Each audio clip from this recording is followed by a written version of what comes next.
कभी कभी जब हमें किसी ग्रंथ से या किसी संत से कोई अमूल्य सूत्र मिलता है तो केवल उसे सुन लेना ही काफी नहीं, उस पे हमें मनन करना चाहिए, चिंतन करना चाहिए, उस पे विचार करना बहुत जरूरी हो जाता है।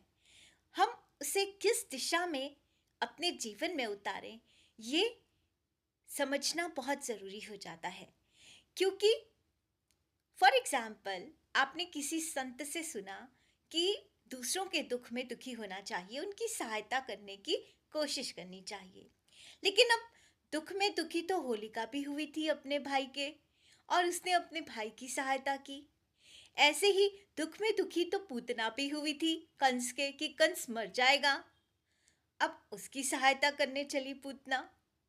और एक थे नारद मुनि, जिन्होंने भक्ति माता और उनके पुत्रों की सहायता की।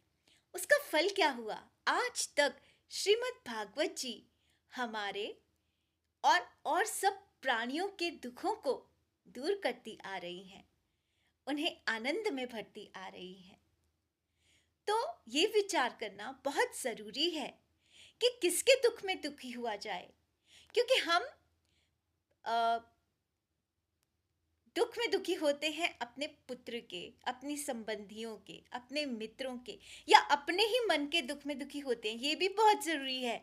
हमारे मन को जो दुख है, क्या उस दुख में दुखी होना चाहिए?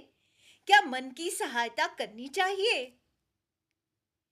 क्योंकि अगर हमने अपने मन के किसी गलत दुख में उसकी सहायता कर दी तो होलिका या फिर पूतना जैसे ही परिणाम होगा।